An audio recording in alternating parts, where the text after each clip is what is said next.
సీఎంకి ఎప్పుడైనా డిమాండ్ చేసేదంటే ఏ ఉద్యోగం ఇచ్చినా చట్టబద్ధత ఉండాలి. దానికి చట్టబద్ధత లేని ఏ ఉద్యోగం అయినా అది రాజకీయాలతో ముడిపడి ఉంటుంది. వాళ్ళ రాజకీయాల అవసరాల కోసం ఒకవేళ ఈ వ్యవస్థ బాగున్నా ఇంకొక విషయం చెప్తా అంటే ఈ ప్రభుత్వ ఆలోచనలు ఎట్లుంటుంది. ఒకవేళ ఈ ఏది రేషన్ బియ్యం వ్యవస్థ బాగుంది అని నమ్మకం ఉంటే చదవడానికి ఆటోలు ఉంటాయి కానీ మీరు ఉండరు, ఆటోలు ఉంటాయి కానీ మీరు ఉండరు. ఏం తీసుకొస్తున్నారు? వాళ్ళ మనుషులు తీసుకొచ్చి పెడతా. ఈ వ్యవస్థ బాగుంది అని భావించి ప్రజలందరూ మద్దతు తెలియజేస్తే మీరుంటారు కానీ ఆటోలు ఎలా వచ్చింది అంటే ఈరోజు రాజకీయం అంటే ప్రజాసేవ చేయాలి, రాజకీయం అంటే దేశం సేవ చేయాలి, రాజకీయం అంటే ఈ ప్రాంత అభివృద్ధి చేయాలి పక్కన పెట్టి రాజకీయం అంటే నావాడు ఉండాలి, రాజకీయం అంటే నావాడు డబ్బులు తినాలి, నేను అధికారంలో వెళ్ళినప్పుడు ఉండాలి. ఇది మీ రాజకీయం. దానివల్ల సామాన్య ప్రజలు కార్మికులు బలవుతున్నారు. ఇప్పుడు మనమేంటి ఈరోజు ఇప్పుడు ఎంత ప్రమాదం రేపు 1వ తేదీ నుంచి మనం బయటకు వెళ్ళాలి. లేదు మన కుటుంబాలు దాదాపు 5 సంవత్సరాల పాటు ఒక వ్యవస్థకు అలవాటు వాళ్ళు మనం ఆ సమయంలో బయటికి వెళ్ళంటే అసలు ఈ ప్రభుత్వానికి ఇంకిరంగా ఉందా? వాళ్ళకైతే ఆస్తులు ఉంటాయి. ఇప్పుడు ఎవరైతే మంత్రులు ఉన్నారో అందరికీ కోట్ల రూపాయల ఆస్తులు ఉంటాయి. రేపు మంత్రి పదవి 3 వేల నష్టం లేదు. మంత్రి పదవి ఉన్నప్పుడు అన్ని కూడా పెట్టి ఉంటారు.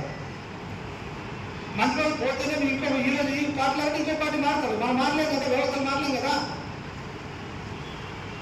కాబట్టి నేను ఈ సందర్భంగా చంద్రబాబు నాయుడు కానీ లేకపోతే మినిస్టర్ గారు నారాయణ గారు ఆయన కోరుతున్న వాళ్ళ పార్టీ చాలా పేదల కోసం పనిచేస్తుందని చెప్తున్నారు పవన్ కళ్యాణ్ గారు. కాబట్టి నాదెంలో మనం వాటికి న్యాయం కల్పించి బాబు పవన్ కళ్యాణ్ గారు మీరు దండం పెడతాం, మీరు కనీసం వేలాది మంది నుండి వాళ్ళకు ఉపాధి పోగొట్టుకుని చూస్తే మీరు కూడా ఆరక ప్రజల కోసం ఆలోచించాలని భావిస్తారు. లేకపోతే ఎన్నికల ముందు మాట చెప్పి ఎన్నికల తర్వాత గాలి చేసే వాళ్ళగా భావించాల్సి వస్తుంది, ఎన్నికల తర్వాత కడుపు పట్టేటువంటి వాళ్ళగా భావించాల్సి వస్తుంది. కానీ మా కార్మికులకు మనం ఆలోచించాల్సింది ఏంటంటే నాకున్నప్పుడు ఏ వేరే మార్గం పోరాటం తప్ప వేరే మార్గం లేదు. అయితే పోరాటం ఎలా చేయాలి? పోరాటం మా ఎంతమంది అయిన కర్నూలు జిల్లాలో 400 మంది, కర్నూలు జిల్లాలో జనాభా ఎంత? దాదాపు 25 లక్షలు. 25 లక్షల జనాభా 400 మంది ఎక్కడ ఏ మూలంలో కాదు.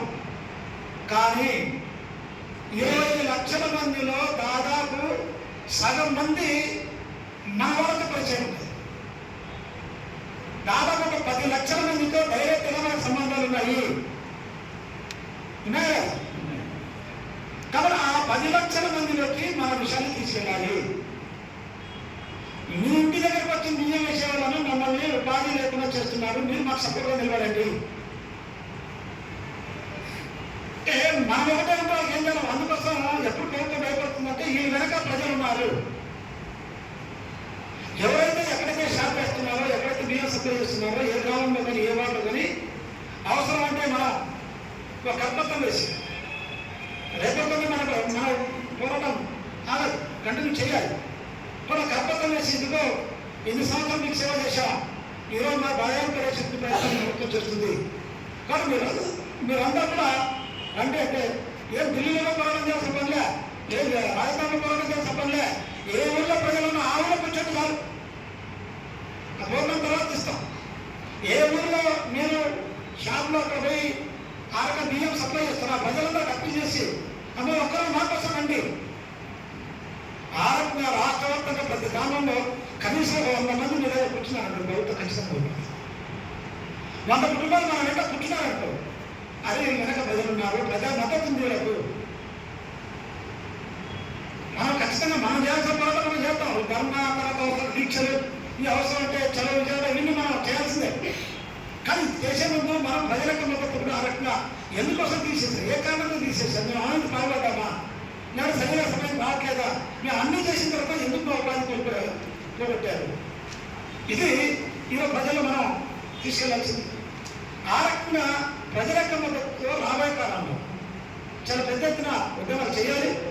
దానికి CI2 మీకంటే ఒక అడుగు ముందు ఉంటాం పోరాటం చేయడానికి, మీకంటే ఒక అడుగు ముందు తీసుకోవాలి. ఆ రకంగా మనం తుది దాకా మనం పోరాటం చేయాలి. మామూలు పనిలో మన అయితే ఉంటుంది. ఇది వచ్చేదే పోయేది అని చెప్పి సింగిల్గా ఉన్న కాడికి చేసుకున్న తర్వాత పోదాం వేరే పని చూసుకున్నాం అన్న వాళ్ళు మన దగ్గర ఉంటారు. అట్లాంటి వాళ్ళు కూడా అది చెప్పాలి.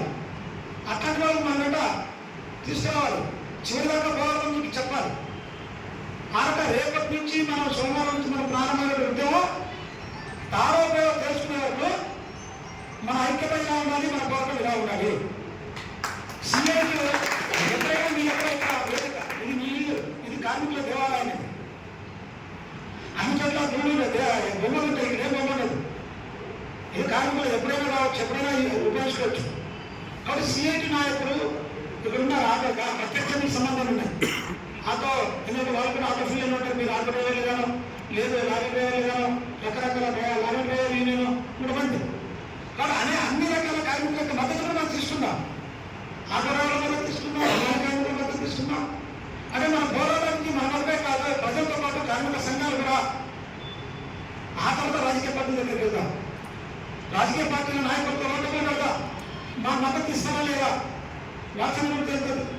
ఎవరు మద్దతు ఇస్తారు, ఎవరు మద్దతు ఇయ్యరు. సీఎంగా మద్దతు తీసుకుని మన సంఘానికి మద్దతు ఇవ్వాలి, మన పోరాటం మద్దతు ఇవ్వండి, మీరు అందరూ రాజకీయ చూడటమే కదా. అన్ని రాజకీయ పార్టీలు మద్దతు ఇస్తారో తేలుతుంది. మద్దతు ఇచ్చారు మా ఎంత వస్తారు, మద్దతు ఇవ్వడం ఇష్టం వస్తారనే సంగతి అందరికీ లేదు. ఆ రకంగా అంటే అన్ని రకాల వాళ్ళ యొక్క సహకారం తీసుకుని మన పోరాటం ఆందోళన చేయాలి. ఆ రకంగా మీరు మన కార్మికులు ఎవరైతే ఉన్నారో వాళ్ళందరినీ ఎప్పుడు మన సంఘం పోరాటానికి పిలిపిస్తే ఏ ప్రోగ్రాం చేయమంటే ఆ ప్రోగ్రాం చేయడానికి గ్రామీణ ప్రాంతంలోనే మన పోరాటాలన్నీ ఎక్కువ శాతం మనం ఉన్న ప్రాంతంలో చేయడం వల్ల ఎక్కువ ప్రజామద్దతు మనం కూడా నిలుస్తుంది. ఇప్పుడు ఎప్పుడో దాన్ని ఏదో గ్రామం అనుకున్నా ఆ గ్రామం మీరు ఉన్నారు, మీరు ఎలా చేస్తాం, మన బాధ ఏం చేస్తామో ప్రత్యక్షంగా తెలియదు. కానీ ఆ గ్రామంలోకి అందరికీ బాధ చెప్పచ్చు, అందరికీ ఆ రకంగా బాధ చెప్పచ్చు. కాబట్టి మన పోరాటం రేపు సోమవారం ప్రారంభమైంది. రాష్ట్ర ఉద్యమాలు చేయడం కూడా సీఎస్ సిద్ధపడుతుంది. మీరు కూడా నా జిల్లా వరకు సిఐటి అన్ని ప్రాంతాల్లో ఉంది. మీరు ఏ మనవులైనా మీరు పోరాటం చేస్తామంటే సిఐటి నాయకులు వస్తారు. ఒక మనవల్లో మనవానికి 20 గ్రామాలు లేదా 30 గ్రామాలు 40 గ్రామాలు లేదా మనవ స్థాయిలో ఆందోళన అంటే సిఐటి మీతో పాటు ఉంటుంది. కాబట్టి ఏదో జిల్లా కేంద్రంలోనే సిఐటి కాదు, ప్రతి మనవల్లో సిఐటి నాయకులు ఉన్నారు. ప్రతి మనవల్లో సిఐటి నాయకులతో మీకు సహకారం అందిస్తారు.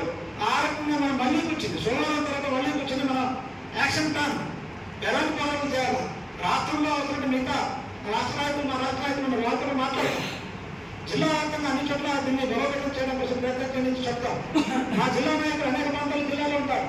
వాళ్ళతో కూడా ఆ రకం ప్రయత్నం చేసి ఈ ఉద్యమాన్ని ఏదో చౌచో అనే కాకుండా ఒక సుదీర్ఘ కాలం పోరాటం చేయడానికి మీరు సిద్ధంగా ఉండాలి.